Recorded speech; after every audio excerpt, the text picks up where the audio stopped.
Sister Wives, Season 12, Episode 2, Part A, Groomzilla. Now, we actually watched Episode 1, Episode 4, because Episode 2 and 3 are not available on Max. And then after we watched Episode 4, we went and found Episode 2 and 3, and we're going to watch those. So if you are watching these in order, when you get to Episode 4, we're going to be like, oh, we can't find it. We had to skip. Here's what we missed. But if you actually watch them in order, you're like, what? They already saw Episode 2. So we're here from the future or the past. I don't know how that works. But anyway, so we watched the first half of Groomzilla. This episode is not available on Max. Do we ever figure out why? Well, I heard that in Episode 3, it's not available because there's a copyrighted song that wasn't available for streaming or something. Oh. But it is available on Philo. And we haven't watched the second half of Episode 2, so I'm not sure. But so far, nothing is sticking out as being... Too much Robin. That's sticking out. It's a lot of Robin. There's a little tantalizing clip of Mary saying, I'm not going to go over to their house and take care of their kids. Which is kind of hilarious because that was the whole premise in Season 1, is that that's why Sister Wives are great. Is because there are children and we're raising them together. And then Mary's like, I'm not taking care of those kids. So I'm not saying that the feeling isn't understandable. It's just not what they told us that Sister Wives were about. They kind of convinced us that no, these are all their children. And they did it so they could help raise their kids. And then they're like, and we were like, I don't know, that seems suspicious. And now they're like, hey, guess what? What you always thought is true. What about it? Anyway, so the big storyline in almost the entire first half of this episode is the wedding dress. McKelty's going to try on wedding dress. Mindy's there. A friend from college is there. The mothers are there. And Tony is there. I am sort of mixed in the middle. I wonder, is he there because the implication of the name Groomzilla implies that he is controlling. That's what the name implies. But whether they just do everything together, we did everything together except pick out the wedding dress. Yeah. But so we did everything together, and that was just tradition. And it's kind of a fun tradition. We were into it. But at the same time, like, I don't think there's anything inherently wrong. But what is so weird about all this is not once does anybody mention that Robin and Cody picked out her wedding dress together. Oh, and it's such an obvious... But they'd be on the wrong side of the poop sandwich. Well, Mary says it doesn't really matter. It's not a big deal, which I know is just her covering for Robin because that's what Robin wanted her to say, and she had to be in line. Janelle and Christine think it's kind of weird. But at some point I was like, Christine, you just need to drop it. Like, it's not the end of the world. It's not like they're saying... he alone is going to pick out the house they're going to live in, or he alone gets to decide this. They're sort of like, well, there won't be a surprise on the wedding day. And part of me goes, you know what? Surprises are not a really huge part of wedding days. Like, they sort of are acting like, well, not usually good ones either. What's in it for me if I don't get a surprise them with the wedding dress? And it's like, well, the wedding. The combining of two people. You get to be married to the person you want to be married to, hopefully. Right? They talk about how everybody's going there, they're picking out dresses, and they're kind of swooning over the fact that Tony really knows McKelty. He really knows her taste, her style, all of that. I do think that Tony and McKelty are very well suited. As I think my grandma used to say, there's a lid for every pot. And they have found each other, and they seem very compatible. Later on in the episode, Christine sort of boo-hoos over the fact that she wasn't very supportive at first. But I just don't get that because she wasn't saying, I don't like Tony, I don't want you two together. She was saying, I don't know Tony, and I don't want to approve of this marriage until I know you guys are well suited. And then she very reasonable things. I want to see how you guys are together. I want to see how you function as a couple. And Tony is not my cup of tea. McKelty is not my cup of tea. But they seem to be each other's cup of tea, and then it's all you need in a partner. That's why I always think it's weird when random strangers on the internet are always like, I don't find you attractive. They don't say it to me, but I see them saying it to random people. But it's one of those things where you just go, okay, so I'm not dating you.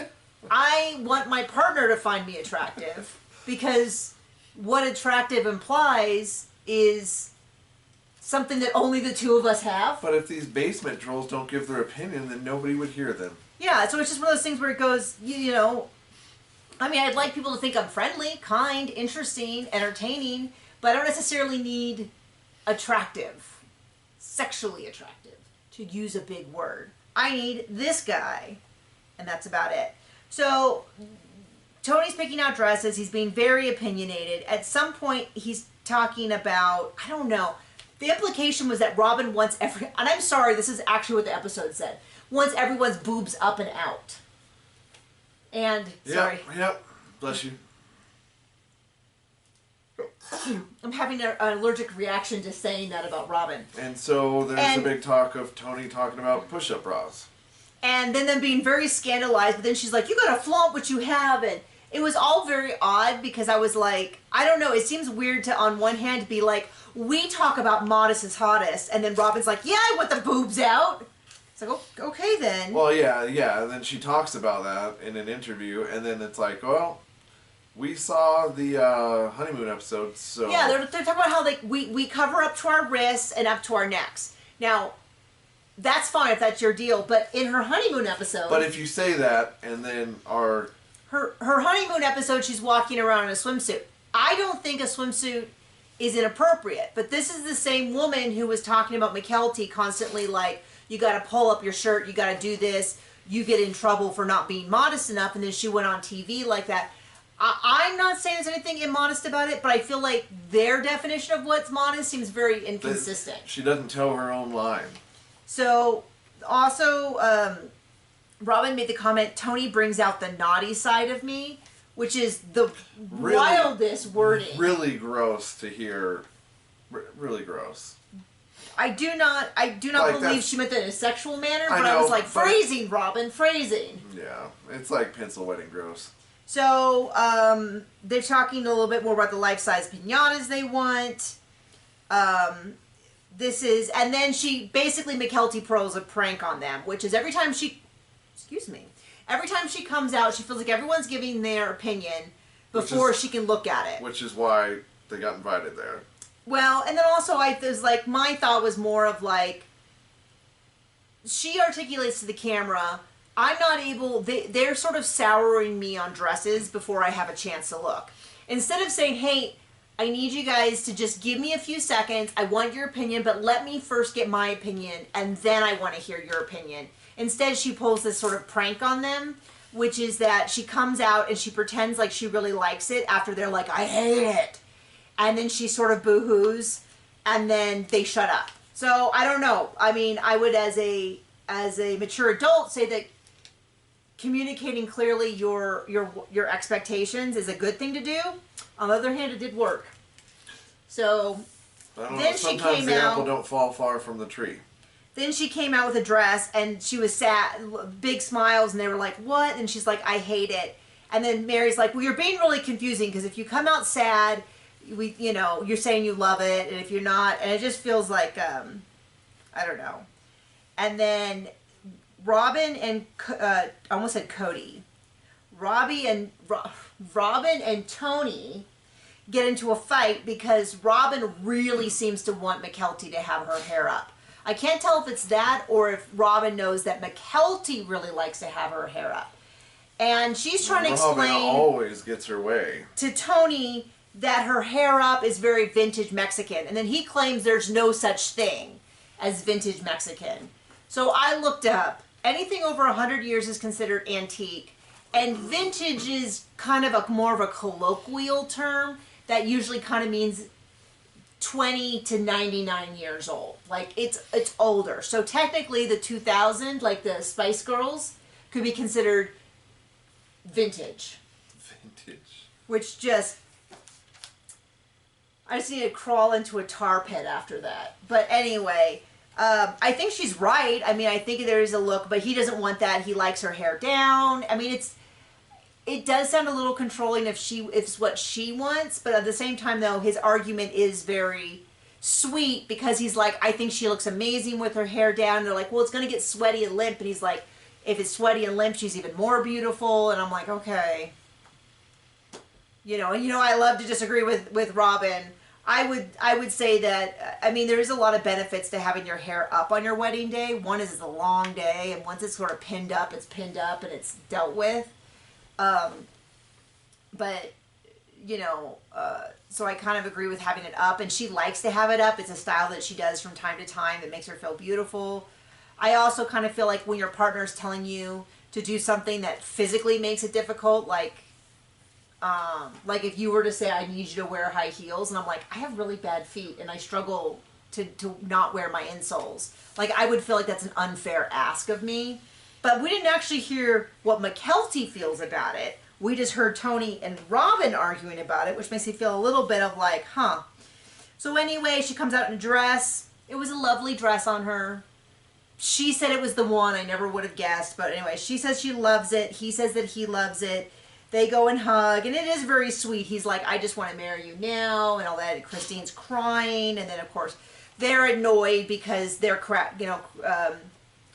McKelty's like, well, I can really dance in this dress. Do you want to see me twerk? And they're like, no, you're ruining the moment. And then she's like, it's hot as balls here. I need to take it off. And they're like, ruining it. And I'm a little bit like, okay, well, that's McKelty.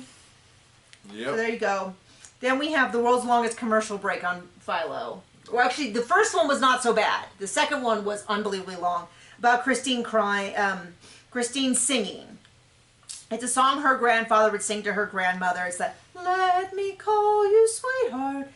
Her voice is not really that bad. She even says, I don't have a great voice. My voice is nice. Like, it's just, like, it's not great. Yeah, the problem with the song is the song. Yeah, I mean, I think it's kind of those things where it's just this really high song, and it's oldie, and it's, I don't know. I remember Christine doing it really badly. Now, we haven't watched the wedding episode, but I think it's just partially the song's really high. And so she's practicing, and she's like, I thought McKelty was giving me a hard time when she asked me to sing it, but it seems like she's really serious, so I guess I am singing it. And all that. And then there's the world's longest commercial. They're all like 10-second commercials. We saw. Oh my gosh, and it's the three same commercials. It was The Conjuring. 5 times over. What is the show? It's one of the superhero movies with John Cena. Anyway, that one and a Little Caesars commercial. And we probably saw each of them 7 times. So many Not times. even joking. So I'm not many even times. joking. And so, anyway, and then we get where Mary is taken up. Her mom, her sisters, Christine, Janelle, and Robin. I did not think Robin. I was like, there's no way Robin's going to go. She went. I think she maybe just drove up that day and drove back. We'll see. She surprises her mom and sisters by saying, I'm considering to buy the house. They see it. Janelle and Christine are a little concerned because in order to be a B&B, you can only have 4 rooms. And they're like, how is she going to make money with 4 rooms? And right now it has 30% occupancy, which means that basically at any given moment, maybe 1 room is occupied. Is this before or after she said she didn't want to do a B&B with it? This is before. So don't jump ahead. All she has said is this point, but she's starting to really pressure her mom. Mom, this is where you could live. This is where you could be. She wants to convert the carriage. So in season 19 and 18, she's been talking about this being a carriage house. So I assumed it was an old-timey carriage house that's been converted. No, in this episode, we found out that the previous owner just put it in like storage. Yep. And so she's thinking she wants to convert it into a tiny house so that it's someplace for her to stay when she visits. And then commence the cult speak from Christine. Well, Christine's like, I don't want you going away. It sounds like you're getting farther away. Sounds like you're starting to zone out. What is going on? So there you go. So that is a recap of this episode. The first half of this episode. We'll do the next half whenever we feel like it. Thank you for joining us. Bye.